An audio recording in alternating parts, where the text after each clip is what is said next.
There are conflicting reports regarding Rob Gronkowski's status for 2022. We hit the voicemail line regarding another potential free agent target and updates from the owners' meetings in Miami, including some proposed rule changes. Giddy up, let's go. You are Locked On Buccaneers, your daily Tampa Bay Buccaneers podcast, part of the Locked On Podcast Network, your team every day.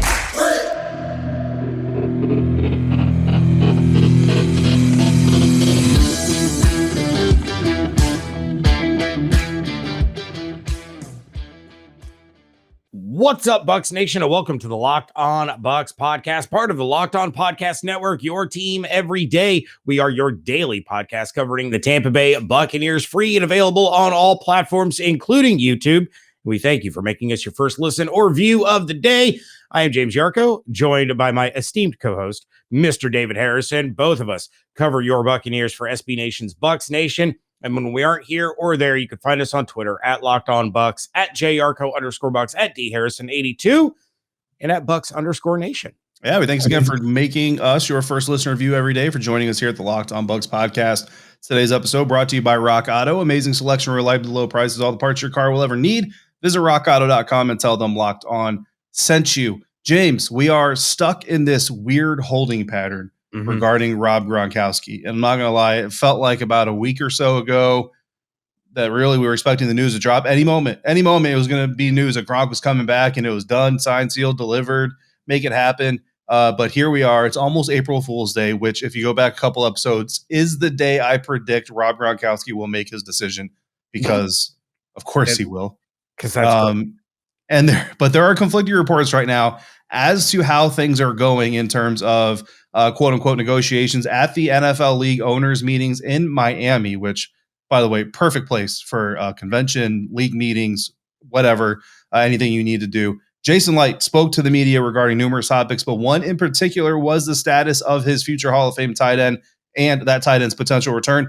Licht said that the Bucs and Gronk are still in talks to play in 2022, but Rob Gronkowski's agent, Drew Rosenhaus, told Joe Bucs fan a different story. According to JBF, Rosenhaus clarified that there is no agreement in place waiting for Gronk to say go, as in once Gronk gives him the thumbs up, they sign the papers, it's all good. If Gronk decides to come back, again, this is according to Drew Rosenhaus, the two sides will have to negotiate at that time. Now, James, what I make of this is that there probably were conversations already happening, so there already were some details discussed at some point and all that stuff. Very likely, very possibly could have been before Brady decided to come back.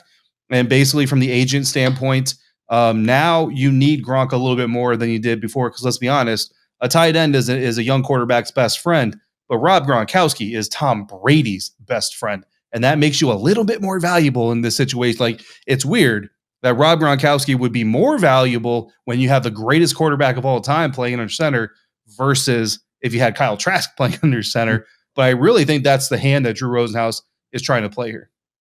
Yeah, I mean, like you said, it seemed like, we were kind of waiting for this news to drop any minute. We saw that video of Gronk go viral, and he was talking about, he's coming back, but he's going to make Brady wait it out because Brady made him wait for a couple of months and yada, yada. And it seemed like at that moment, it was like, okay, well, the Gronk news is going to drop. Literally could be any minute for the course of the next couple of days. And then, all of a sudden we get a little bit farther and a little bit farther and a little bit farther. And you have, Rosenhaus coming out and saying some of these things that Gronk hasn't decided if he wants to play. And now that if Gronk decides he's going to play, then the two sides can talk about, a contract and things like that. So at the end of the day, I do think Gronk returns, but I am starting to kind of drop that percent a little bit in my confidence as far as, I don't know, maybe he legitimately is thinking about not playing anymore. He's retired once before. There's no reason why he won't do it again. And like I said, I know he likes traveling with his girlfriend as she does, her modeling, and he gets to go do whatever he wants. I know he loves staying in the Tampa area, but he can go and do whatever he wants with his girlfriend at the drop of a hat with no responsibilities. And maybe that's the life that he's starting to seriously consider pursuing. So I don't know. I still feel It's 85% confident that not only is Gronk back, but he's back in a Bucs uniform, but that's down from about 95%, I don't know, 10, 12 days ago. Yeah, no, I hear you. And, you know, listen, never say never. People's motivations change all the time. And as you get older, you kind of get a better perspective of things. Gronk has obviously made a whole lot of money with a personality like his. He's gonna continue to make a whole lot of money. Like that's not gonna be a problem. Gronk is never gonna be a guy who's got to worry about where his next meal is coming from, outside of, you know, just deciding which food he wants to put down on that given day. So it could happen. My feelings, you know, about 10 days ago were about 100% that Gronk was coming back. Today, I would say that my feelings are about 100% that Gronk is coming back. But, you know, it's a little bit less of a solid 100%. I still think, I don't know. I still lean on the fact that this is a guy who's retired before. He knows what's on the other side. So if he wants that, he knows if he wants it. If he doesn't want that yet, he knows if he doesn't want that yet. And I still look at the Buffalo Bills, and I still believe that basically, you know, again, I don't know the exact conversation, but that basically Gronk told the Bills, I'm going back to Tampa. Thanks for your interest. It's not going to happen. Tommy's coming back. We're going to make this thing happen. Hey, by the way, my buddy OJ, very talented young guy. Maybe give him a look, which, by the way, OJ Howard posting pictures over the weekend of him in Buffalo enjoying the northern New York weather. Nobody enjoys it, OJ. You don't have to pretend with us. But look, Gronk is still weighing some options. The NFL is also weighing some options, 2 overtime options specifically that are going to potentially be enacted as rule changes for the overtime period. I'll tell you which one is right, and James will either agree with me or he will be wrong. But first, after months of playing and dribbling and rebounding potentially, college basketball has determined the top teams for the Final Four. And just like we predicted, James, they are Duke, North Carolina, Kansas, and Villanova. Yes, and what those 4 teams will determine this year's national championship this coming week. BetOnline.net is your number one source for all your sports betting needs and information, from all your latest odds, contests, and player props. You name it, BetOnline has it. BetOnline remains the best spot for all your latest sports developments, including podcasts and reviews for all the leagues this season. And it's not just basketball. BetOnline is your continued source for all your sports wagering information needs, including live betting and your favorite Vegas casino games. So head to the website today or use your mobile device to learn more about the trends in the action at BetOnline, where the game starts. Thanks again, Bucs Nation, for making the Locked On Bucs podcast your first listen or your first view of the day. Make sure you're following Locked On NFL, Locked On Experts, covering the biggest stories around the NFL every Monday through Friday in less than 30 minutes. It's free and it's available wherever you get podcasts, just like this one. David Harrison and James Yarcho back with you here for segment 2 on Twitter as well at dharrison82 at @JYarcho_Bucs. James, some updates from the league owners meetings happening in Miami. First and foremost, the overtime rule proposals. Now, for those who haven't heard about these yet, James, I know you have. I wrote them up. I believe I wrote them up for Bucs Nation. I know I wrote them for at least one of my outlets. I'm not sure if it was Bucs Nation, to be honest with you. But 2 proposals, 3 teams total. So let's go one by one first, and then we'll share which one is our favorite. First one, the one brought to us by the Colts and the Eagles jointly, which is interesting that the Bills are not involved in any of these because they're the team that kind of was on the losing end of a lot of this controversy. So in the Colts and Eagles shared proposal to the National Football League, the basic gist of it is both teams' offenses would get on the field. So if this proposal goes through, doesn't matter who wins the coin toss, one team goes on the field. If they score a touchdown, the other team still gets a chance to get on the field. Once both offenses have been on the field for a possession, then if one team is leading, the game is over. If neither team is leading, the game continues in sudden death fashion. Next score wins. The only chance one of the offenses wouldn't have to get on the field, James, is if that first team is tackled for a safety for whatever reason, because obviously the team getting the 2 points, you don't need your offense to go on the field because you won the game. So that is the first proposal. What do you think about that one? I like it. I'm in favor of it. It's we saw the adjustment after it was a playoff game. It was the Saints Vikings NFC Championship. Brett Favre never got to go back on the field. He was hobbled from all the bounties and the illegalness of the New Orleans Saints that year. But shout out Sean Payton. Yeah, neither here nor there. And so they changed the rule that both teams get to touch the ball, if the first team doesn't score, yada, yada, yada.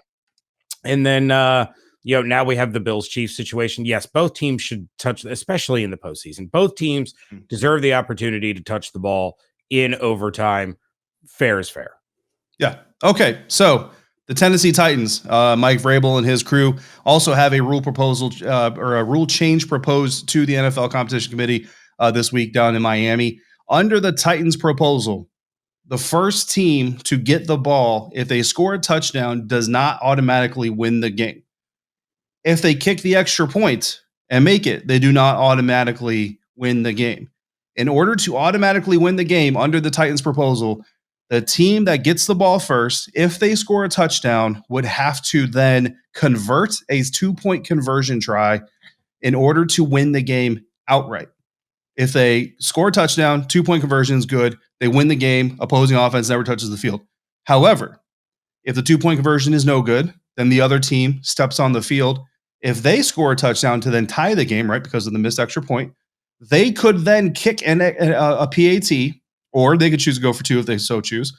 But either way, if they make their extra point, they then win the game. If the teams are tied after those 2 exchanges, it's back to sudden death again. By the way, in both proposals, a field goal by the first team on the field does nothing. It's the same as everything else. So James, what do you think about this golf-like scenario? And I will let you explain what that means to all the rest of the non-golfers, because I was confused and had to do a lot of homework to figure out what this has to do with golf. I have no idea what it has to do. Oh, you don't know? So I'll explain to you too. So Mike Vrabel basically asked about this at the owners' meeting. He said it's basically like skins in golf, which I still don't know what skins is. But apparently in this game of golf, because golf is a game, yes, if you get a birdie on a hole, you then have to birdie the next hole to validate said birdie. I don't know what any of that means, but I get the theory that the 2-point conversion basically validates the touchdown, which then again would lead to the other team not getting their offense on the field. Now, of interest though, you don't have to go for 2. Right. You just can go for 2 to seal the game. So if you believe in your defense and you go for 1, you take a 7-point lead, and then you put your defense on the field to win the game. Yeah. Yeah. As soon as you said skins, it clicked. Yeah, I was following you because I'm thinking like match play. I'm thinking, yeah, it wasn't. I have no idea. Putt is the deepest I go in golf. Okay, so I like this one, just not as much as the Colts Eagles. I do like the idea of, look, you go down and you score a touchdown, and then they can't stop you on the 2-point conversion. That's kind of a walk-off in your own right. However, I also question how many coaches would be gutsy enough to go for 2, knowing that if they miss it, you could have a walk-off point after touchdown by the other team if they march down the field and score. Yeah. So it's a little bit of gamesmanship. It's a little bit of chess. So again, I like that proposal, just not as much as one that guarantees that both teams touch the ball one time. But I think the likelihood in the Titans proposal, we would end up seeing probably 75% of these overtimes with both teams touching the ball, even if the first team scores a touchdown. Yeah, listen, in a vacuum, I really like the Titans proposal. I really like the theory of if you score a touchdown and you get a 2-point conversion, you win the game. And I would tell everybody whose team doesn't get their offense on the field that complains about it being unfair, like, bro, your team not only let the opposing offense get in the end zone once, but they did it twice. And oh, by the way, back-to-back plays. So you have no leg to stand on. However, in this situation, the object of challenging the current rule is based on the fact that the Buffalo Bills lost the playoff game because of the coin toss. By the way, Buffalo Bills had 4 quarters to beat the Kansas City Chiefs. They did not lose because of a coin toss. They lost because of themselves. Anyway, that being aside, my preferred method, honestly, James, is neither of these. I would like a system that, say, goes round robin, right? One team starts with the ball, the other team gets the ball. Get rid of the kickoff, because that's always a concern with these extra periods of play is player safety, and the kickoff is one of the most dangerous parts of player safety, even with some of the rule changes that have happened recently. Start off at, like, I don't know, the 35-yard line. I'm just spitballing here. Have a possession, and then after each team gets a possession, starting from that field position, see who's leading, and nobody leads. You continue going, and you continue going, James, until there is a winner. Maybe after like 3 of those iterations, you have to go for 2. That's just my idea that I'm coming up with out of nowhere, not like college football does that already. And the NFL should just accept it, say that's a better idea, and adopt it already. Yeah, except college football then screwed it up by doing now we're only going to go for 2-point conversions back and forth. And we're going to make you walk the length of the field. Yeah, that's back different. and forth, That's different. Doing nothing but 2-point conversions. Thanks, Illinois and Penn State, for that's rousing game. That's fixing something that doesn't need to be fixed. But listen, there needs to be change because I'm tired of watching people complain about a team losing. It's not just fans. There's media members. There's teams that complain about it. That Josh Allen should get back on the field. He earned it. He deserved. I don't know, man. Again, you had 4 quarters. You had 60 minutes to earn a win, and you didn't do it. So I don't know how much you deserve. But I can tell you what we all deserve, James. We all deserve Mike McDaniel. Yes, Mike McDaniel might be my second favorite head coach in the National Football League behind Bruce Arians of your Tampa Bay Buccaneers because he is an NFL head coach by day. He is Chris Webby by night. If you don't get the reference, look it up. Mike McDaniel was asked about the Tom Brady trade, James. Here's what he said. Absolutely. Has anyone Tom Brady? The Tampa Bay Buccaneers? Tom Brady? The Super Bowl winner? No. Yeah, that has not been in conversation at all. That I think that's what you'd call fake news. All right, Mr. Yarcho, your reaction to Mike McDaniel telling the world what we already knew. Yeah, just his delivery of that is absolutely fantastic. And I know what the haters are going to say. Well, he has to say that. He can't publicly talk about it because that would be tampering because Tom Brady's under contract with it. Yeah, I understand that. But most coaches or GMs in that situation aren't going to come out and say that's fake news. What they're going to say is, well, we always like to explore all of our options and we make plenty of phone calls throughout the year trying to find upgrades to our roster. That is not what happened. Mike McDaniel's like, what, that Tom Brady? No, that's not happening. Yeah. Or I mean, like not last year, but 2020's offseason when Bruce Arians was asked, I think it was at the scouting combine, was asked about the whole Tom Brady rumor. And he's like, I mean, it's a quarterback like Tom Brady who wouldn't be interested in a guy like that. We're going to explore all of our options. We're going to look behind door number 2. We're going to see what he's saying. So we're like, oh, tampering. Literally saying nothing that nobody already knows. Like, you're not recruiting anybody by saying those words. Mike McDaniel could have gone a lot of different routes. It reminds me of Jeff Okudah being asked at the scouting combine by a reporter that I don't believe is a reporter anymore about all of his pass interference penalties. And he's like, what pass interference? But I had no pass interference penalties. What are you talking about? It's just one of those things. And look, I don't know who asked the question. The question's got it. Somebody was going to ask it. Somebody kind of had to ask it. I mean, I guess you don't have to, but I think it's just the nature of the business. Somebody was going to ask that. But yeah, love Mike McDaniel for that reaction. I might watch every Miami Dolphins press conference just because, especially the losing ones. Honestly, the wins are going to be great too, but the losing ones, every time somebody questions Tua Tagovailoa, I want to turn on Mike McDaniel and see what the response is there. Finally, James, the Tampa Bay Buccaneers, we know they're playing a home game in Munich, Germany. They did have the opportunity or the right to protect one of their home games from being that game in Germany. The Green Bay Packers, we found out via Greg Auman of The Athletic on Twitter, the Green Bay Packers are that game. So the Green Bay Packers will be playing in Raymond James Stadium. Aaron Rodgers will make his less than triumphant return to Tampa, Florida. And the Buccaneers will be playing in Nashville, Tennessee this preseason as the Titans will return the favor from the Buccaneers last year and host the Bucs for 2 preseason practices and a game. Yeah. Kind of figured that was going to happen. And look, the joint practices last year went well until Mike Vrabel decided to try to torpedo the Buccaneers, that Buckeye on Wolverine chemical warfare when all of the Titans ended up with COVID right after that. But that's neither here nor there. Just because a Buckeye is poisonous does not mean Buckeyes like to poison people with illnesses or other like items. Sure. You hold on to that dream, David. But look, there is still a potential target in free agency for the Bucs that one of our listeners believes is going to fit in perfectly. But first, this episode is brought to you by Rock Auto. With the ever-increasing numbers of makes and models, it's now impossible for your local chain auto parts store to stock all the parts that you need. Why endure often pointless or seemingly intimidating questioning while the person behind the counter orders the parts on their computer, choosing the only brand that their warehouse happens to carry? You have computers with access to rockauto.com at home and in your pocket. You can save time and money using Rock Auto. Why spend 30, 50, even 100% more for the same parts from a chain store or a car dealership?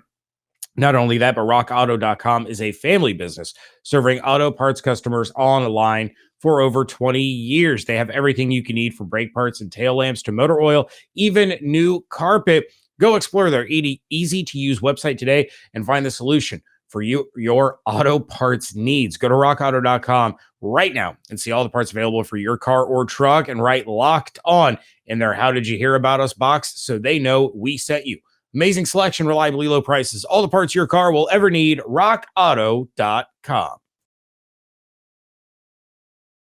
Wrapping things up here on a Tuesday edition of the Locked On Bucs podcast. James Yarcho, David Harrison on Twitter at @JYarcho_Bucs, at DHarrison82. The Buccaneers still have work to do on both sides of the football, and there are some, a couple of particular players that can help them in that quest. David, we have another voicemail from one of our listeners who is pounding the table for the Buccaneers to bring one defensive free agent in particular. Hi, my name is Brandon from Lakeland. I just wanted to give my own thoughts on a possible pass rush addition for the Buccaneers this offseason in free agency, somebody I've been high on for a very long time, especially during his time at college.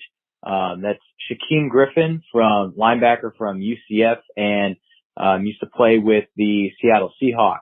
I think that he would be a fantastic fit for the Buccaneers scheme as a third pass rusher, behind Shaq Barrett and Joe Tryon and possibly Anthony Nelson as well. I think that, his combination of speed, quickness, athleticism, as well as, in my opinion, probably the highest motor of anybody I've ever seen in the NFL today.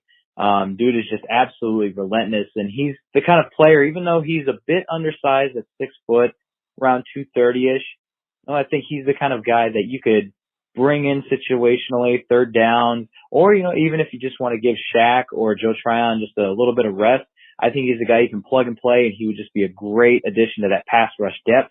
And on top of that, I think that he would be a great special teams player as well for the Bucs. We're losing a couple of guys in special teams. I know we're losing our captain, Kevin Minter. I think Shaq Griffin, he's the guy that you could step in and he could be a special teams captain from day one.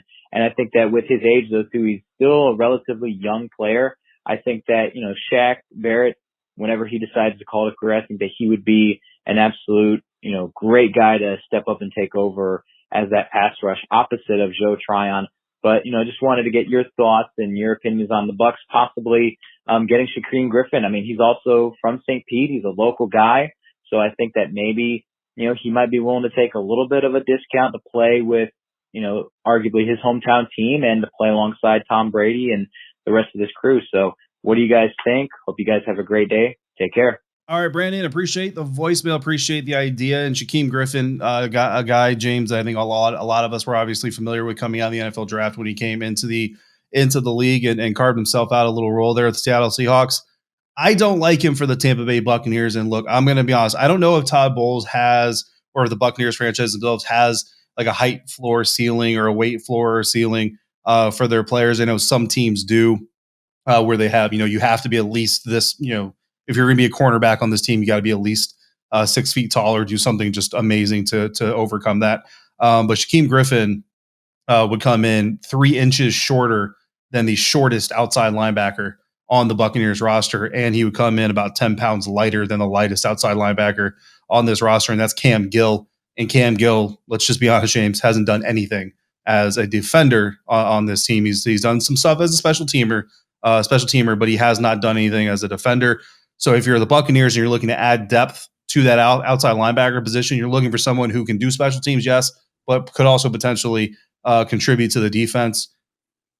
And you're gonna roll those dice in the draft. I don't think you're gonna roll them in the free agent market now. After the draft, potentially. But we were talking about this before recording. If Shaq were to come to the Buccaneers, I think he fits the mold of what the Buccaneers like in a middle linebacker, an inside linebacker more than an outside linebacker. So that changes things a little bit, especially with Kevin Minter being gone, but with Grant Stewart on the roster, granted much more special teams than defense, with KJ Britt being on the roster as well, and with options like Chad Muma potentially day 2 or later in the NFL draft, and some other guys. There's a kid out of Penn State that I think could be an option for the Buccaneers later in the draft to add to that off-ball linebacker position. I still look at Shaquem Griffin as a post-draft addition if the team comes out a little bit thin in that position group than they like to. Yeah, I'm with you 100%. I definitely don't see him as an outside linebacker on this team. But like you said, I wouldn't hate it as a post-draft addition to this team to see how he would work out as some inside linebacker depth. Maybe he can, shine on special teams and make the roster that way. And as far as taking a discount, there's not much of a discount he can take. He's pretty much a league minimum player. His entry level contract was pretty low, and then he signed a 1-year deal for like $750,000. So if he were to come in and kind of sort of be like a training camp tryout player, they could sign him to the league minimum and have no problem with that. So I don't. They're going to be keeping some of these COVID precautions as well, or not precautions, but some of these rules are going to hang over. I don't know if the practice squad expansion or the exceptions to how many years you can have of active service to be on the practice squad are going to stick. But I mean, again, Shaquem could be one of those guys. But Jesse Luketa, there's 2 Penn State linebackers that are being looked at in the NFL draft. Jesse Luketa is the one I'm talking about. Probably a day 3 option. I think his potential to bring value to the defense is higher than Shaquem's, and he'll also contribute to special teams. Yeah. So Brandon, thank you very much for the call. Really do appreciate it. If it works out, I'm going to be super excited for you. And I know our good friend Bailey Adams would be super excited as well. UCF grad over there. Shout out Bailey. So Brandon, thank you for the call. And thank you to all of you for making Locked On Bucs your first listen of the day. Now make your second listen to Locked On NFL Draft Podcast. Ryan Tracy and former NFL cornerback Eric Crocker bring the NFL draft to life every day with insight and analysis on college football prospects and NFL front offices. It is also free and available wherever you get your podcasts. I will be back tomorrow with 10 Tampa Bay's Evan Klosky. So if you guys want to be like Brandon and send in a question or a topic, go ahead and give us a shout at 813-444-5841 or send us an email to lockedonbuckspodcast@gmail.com. For David Harrison, I am James Yarcho. And until we speak again, make sure you're checking out everything that we are doing over at bucsnation.com. Make sure you follow along on Twitter at LockedOnBucs, at JYarcho_Bucks, at DHarrison82, and at Bucs_Nation. Hope you all have an absolutely outstanding day. Stay safe, stay healthy, wash your hands, be good to one another, fire those cannons. We thank you so much for joining us right here at Locked On Bucs.